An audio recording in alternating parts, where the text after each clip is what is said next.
ตอนนี้อากาศร้อนแห้งนะอาการร้อนแห้งออกมาอยู่พี่ในบ่ไหวแล้วพี่น้องอยู่ในไม่ได้พี่น้อง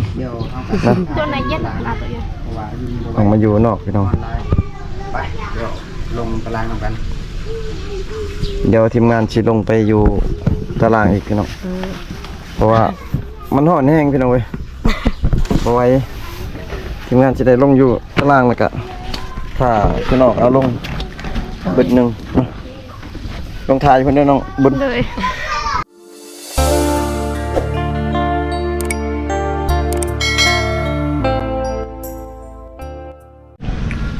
สบายดี FC ฝั่งลาวฝั่งไทยนะพี่น้องเนาะยินดีต้อนรับ FC เข้าสู่ช่องบ่าวผู้ไทยบ้านนาชาแนลเด้อพี่น้องเด้อคลิปนี้ก็ต่อจากบ่าวผู้ไทยมาหาน้องๆแล้วเนาะแล้วก็บ่าวผู้ไทย4พา FC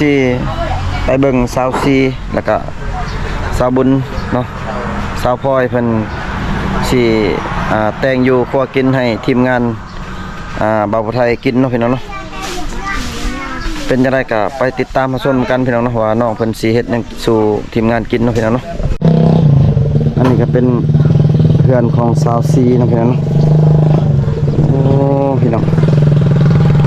ส่วนผักของเพิ่นส่วนผักของเพื่อนสาวซีเป็นเนาะพี่น้องน้องๆเพิ่นเฮ็ดกินอยู่เทิงเฮือนพี่น้องเอ้ยเนาะเดี๋ยวบ่าวไทยสิขึ้นเทิงเฮือนน้ำน้องเนาะเพราะว่าตอนนี้น้องเพิ่นแต่งกินอยู่พี่น้องก็อนุญาตขึ้นเฮือนเด้อนี่ต้นทางต้นของเพิ่นโอ้ตัวสาวซีได้ยังกินไก่สิต้มไก่ป่ะนี่สิขั่วไก่เนาะสิขั่วไก่ให้บ่าวโกยกินเนาะให้บ่าวโกยกับคนไทยกินเฮาน่ะเคยมาซิมฝีมือของเพิ่นแล้วเฮ็ดกินแซ่บได้สิแซ่บอ่ะโอ้แซ่บหลายกว่าแซ่บเลียฮอตคนหม้อพุ่นแล้วแซ่บบ่แซ่บโอ้สุดยอดฝีมือของเขาแซ่บบ่แซ่บก็ลองถ่ากินนำกันหน่อยพี่น้องเนาะลองกินนำกันถ้าไปที่ใดเราไปเป็นแม่บ้านเนี่ยโอ้ถือว่าสุดยอดผ่านทุกสิ่งทุกอย่างผ่านเรียบร้อยเนาะทางกฎหมายกับผ่านแล้ว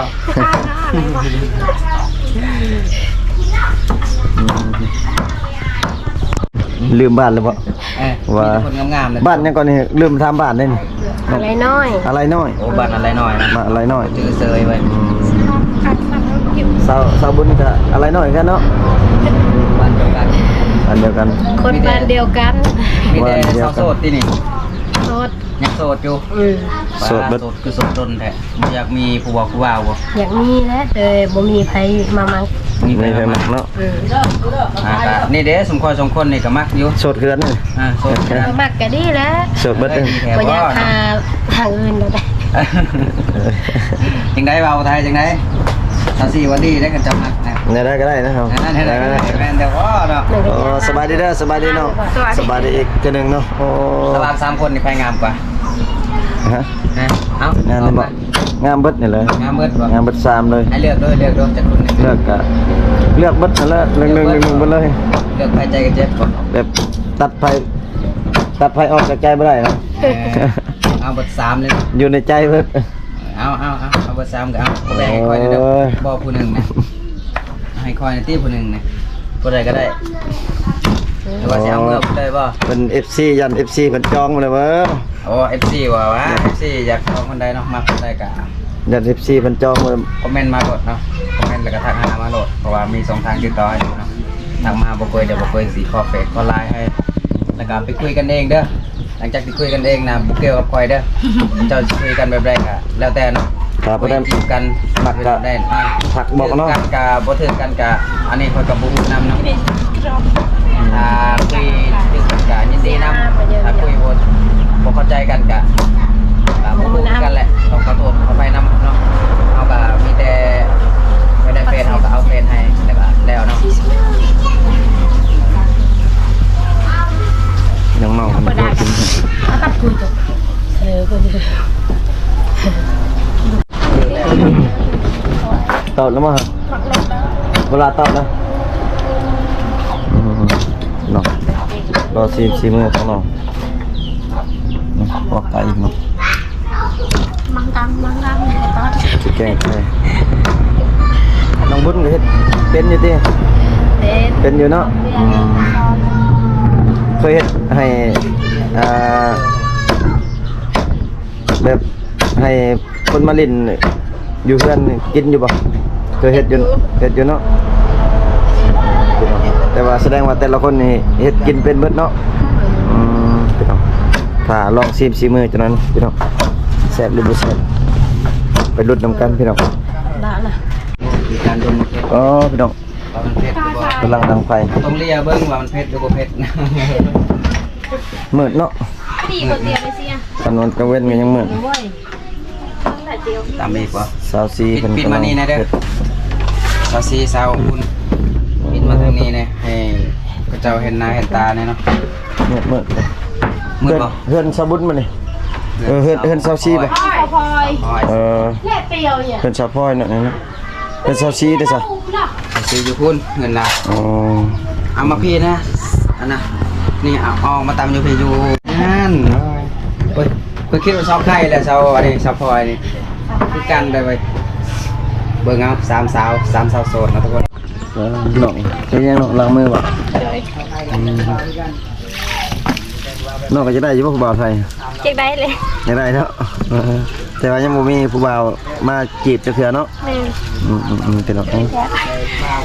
ามาโอ้มันจะงามพี่น้อง แยกกันหาอยู่แต่ว่า บ่นี้แม่นเป็นบ่อนสาวซีสาวบุญสาวพลอยนอนอยู่นี่เนาะเป็นนอนอยู่นี่นะพี่น้องเว้ย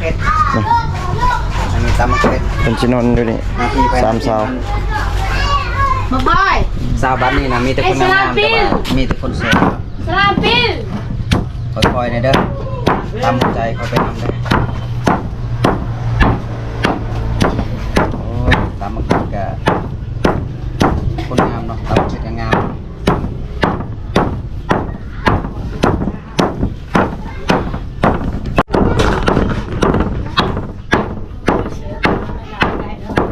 ลองเผ็ดกับตาได้ตำแหงกับตานี่ไอ้สิเช็ดให้ อัน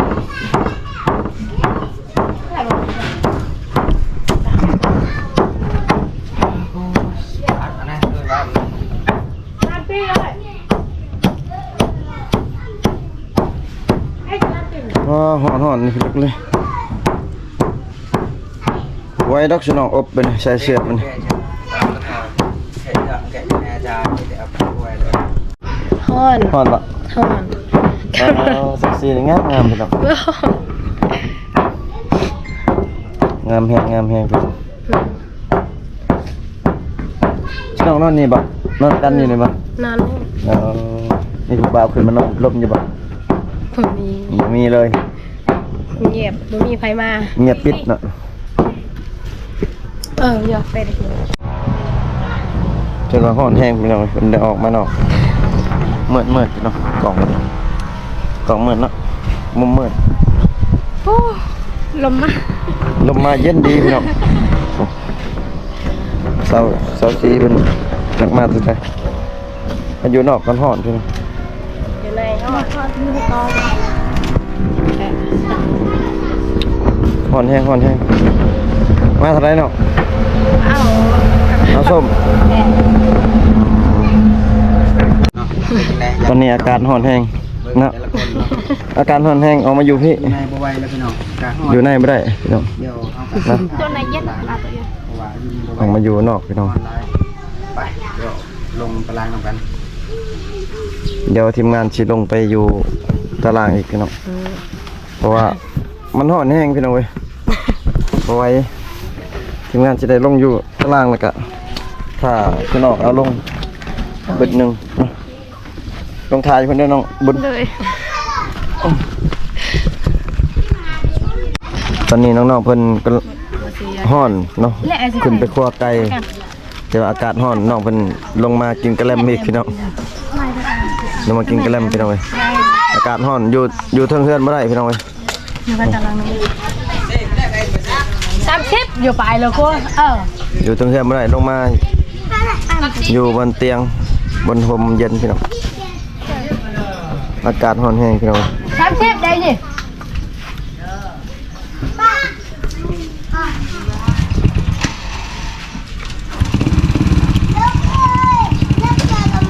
เป็นไง แอม แซ่บอยู่เนาะแอมแซ่บ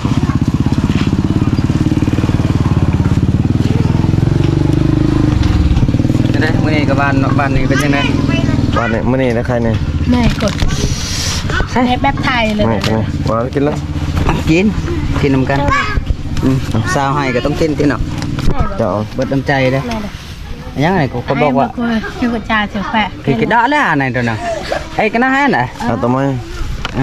ไอตัวช็อกโกแลตแกอ่าน มื้อนี้ผู้สาวเปย์ สาวเปเด้อ สาวเปย์เมื่อวานนี่กับผู้สาวเปย์มื้อนี้ผู้สาวเปย์พี่น้อง โอ้วาสนานี่สาวเปแต่เงินอายเบิด สาวเปย์ได้เงินได้เบิด ชอบเนี่ยไปกันอ่าน เราไปสิ อ่านตาจกเลยตา แกเดี๋ยวโว้ยใจเหลือเบียดแล้ว กินกันแล้วพี่น้องอากาศร้อนแห้ง แม่นเย็น นี่ก็ได้มันกระจาซ้าย รอถ่ากินต้มไก่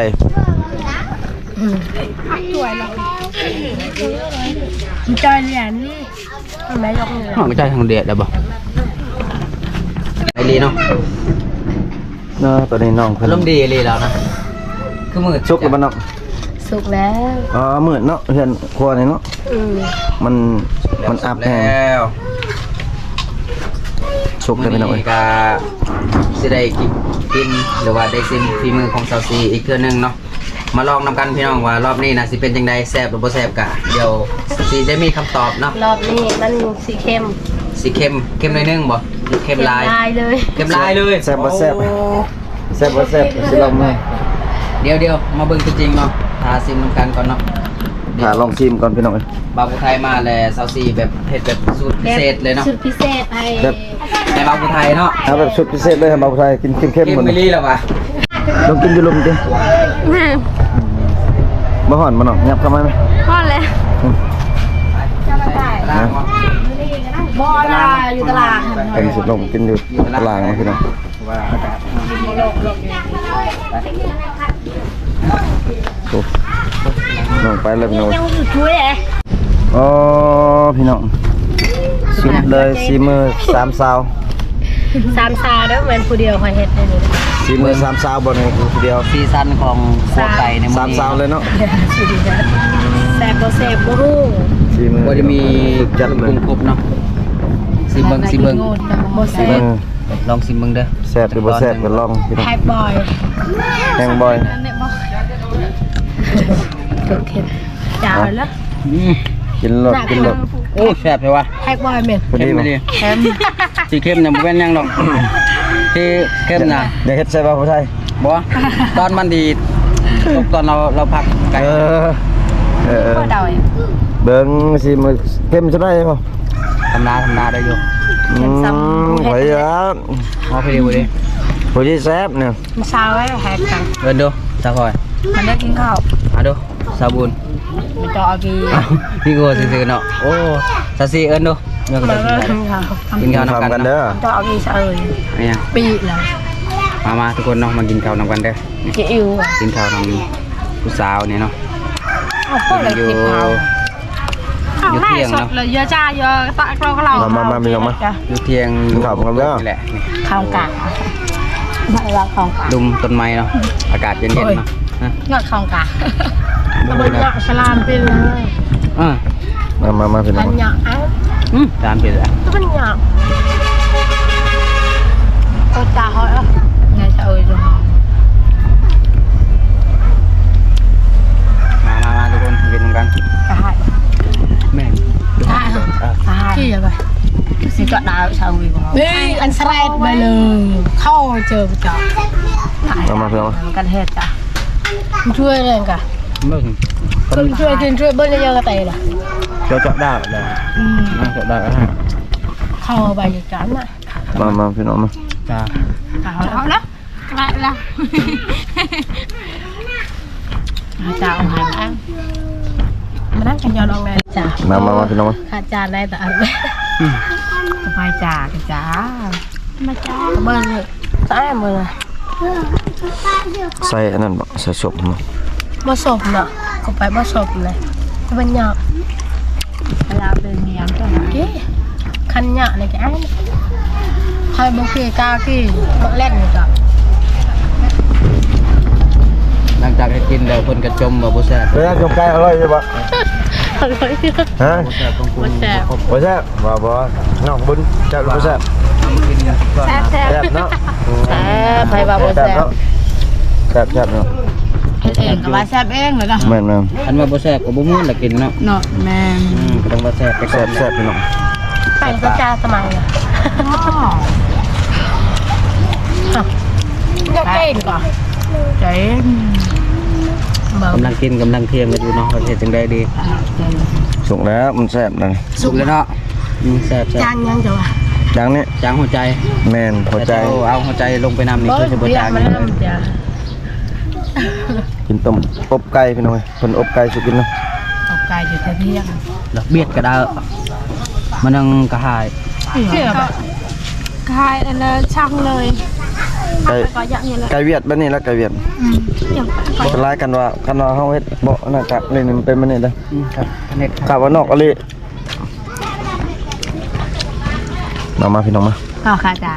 สุดยอดพี่น้องที่มือสามสาวนะพี่น้องแซ่บ จะปัง เทียมละ เอาตุกแรกเลยขันมันแรกมาแกอ่ะ บ่าวผู้ไทยก็กินข้าวอิ่มแล้วล่ะพี่น้อง อาหารแซ่บโพดบ่ แซ่บอร่อยต้มไก่ข้างในอบไก่อาหารได้เนี่ยมึงน้องเพิ่งกินข้าวใช่ไหม ดีแซ่บเว้ยแกมันเลยกี่คน นั่น ชื่อเต้นจวนเนี่ยอากันแซงเลยนอนตัวตายอ่านแซงทุกชาติเริ่มคือกระเจให้เจ้ามันออกให้คนครบสุดไม่ใช่แปลกแปลกบุญโคไม่ใช่ตาเยื่องหาง เอาใช้เรารอ เนี่ยในสายมัน เดินทางน้ำอัน ดีเจมุม ไก่ตายแล้วขอคอยทำ หือ ไก่เป็นจะกินได้บ่ จะเป็นกินบ่ได้ ยั เนาะ งแล่นอยู่เนาะ ยืดยาวหักกัน น้องๆกำลังกินข้าวพี่น้องบ่าวผู้ไทยก็อิ่มแล้วพี่น้อง แม่นั่นเคยไก่ตีให้ มันจ้องด้วยไก่ตีนะรสชาติอัน ใช่ไก่นี่ ว่าไก่นี่คือรสชาติไก่ตีเลย บ่คือเด้อไก่ตัวนี้ได้แซ่บ บ่ไม่ใช่ไก่ตี แล้วก็ตีเลยก่อน ไก่ตีเนี่ยนะค่ะ บ่ยังบ่ตี มันตอด คันมันตีจะลอกเอาไม้ตีเบิ่งให้มันบ่ตายตอนนี้เจ้ายังบ่ตีครับจะลอกเอาไม้มาตีเบิ่งก็จังแม่นไก่ตี บ้าจ้า ไก่ไผเนี่ยไก่เจ้าบ่ ไก่เฮานี่บ่แม่นไก่เฮาไก่แมว คักไม่กันเนี่ย บ้าบุญ อิ่มแล้วบ่ซอสี อิ่มแล้ว กินให้อิ่มได้ อิ่ม ลายใด กิน กินจนอยากหัก กินใหญ่ๆกินให้มันได้พัวไว กินหมดติดข้าวนี่เราบ่ได้ กินหมดติบเข่าบ่เลือติบมันก็เบิดเลย ๆกินเบิดปีก็บ่มีผู้ได้มากเพิ่นว่าอีกโอ้ยตายแล้วบ่ น้องๆก็กินข้าวอิ่มแล้วพี่น้องกินข้าวแล้วพี่น้อง น้ำจาอยู่ชีนาแล้วกินแล้วอ๋อดูชีนาก็รู้ว่าแซ่บดูว่าแซ่บ แซ่บลูก เป็นที่นาโอ้โหแซ่บ แซ่บ เบิ่งธนาจารย์ถึงข้าจ้างผมมาดาวเขาเนี่ยจ้างบัตรแล้วลูกอะ แม่ไปเป็นไงเราบ่ได้ ลูกเป็นไงลูกกะเสียบลูกเป็นไงอยู่ตัวจานเราหยกเลย อิ่มแล้วบ่สปอย อิ่มแล้ว อิ่มเบิดแล้วบ่ เป็นได้ แซ่บอร่อย อิ่มบ่อิ่มก็เบิ่งเอาบ่เหลือเด้อทุกคนเด้อ ใจ เบิดได้นี่บ่เหลือเลยได้เนาะก็แซ่บอยู่พี่น้องเนาะเว้าหยอกว่าม่วนกันซื่อๆดอก แต่ว่าความจริงแล้วก็คือแซ่บนั่นแหละถ้าบ่แซ่บ อร่อย กะบ่เบิดอันนี้เบิ่งเอาเบิดเหลือแต่ถ้วยมันก็แซ่บอันแหละเนาะ อืม กินกับผู้สาวมันก็ต้องแซ่บอยู่แล้วแซ่บแล้วก็พากันนั่งเล่นหน่อยนึงเนาะนั่งพักก่อนเอาไปไว้แล้วสปอย ยิ้มแล้วเนาะ ไปไว้ เราอย่างไรก็ยังเนี่ย กำลังเมียนผ้าขาวพี่น้องขอบใจเด้อตบไก่เด้อตบไก่ ใจคือกัน โอเค ตบไก่ ตบไก่ก็แซ่บแซ่บบ่ข้าวเลย สุดยอดชิมือแซ่บอร่อย ขออยากมากินอีกโยนะ อันลาบเลยล่ะ บ่ลาบแล้วมาอีก มันน่ะเอาในไม้เอ็กมากิน บอกคนดูเห็ดนะเอาปิงปลา นี่ ปลานินมากินครับ พี่น้องคลิปนี้ก็หลังจากกินข้าวกินน้ำได้แล้วก็เบาไทยก็สิขอปิดคลิปเลยนะพี่น้องเนาะฝาก FC กดไลค์กดแชร์กดติดตามทางช่อง YouTube บ่าวผู้ไทยบ้านนาแนลเด้อพี่น้องเด้อเนาะ ต้องติดตาม เจอกันคลิปหน้าเนาะพี่น้องเนาะสำหรับคลิปนี้บ่าวผู้ไทยขอปิดคลิปเลยบ๊ายบายแน่น้องบ๊ายบาย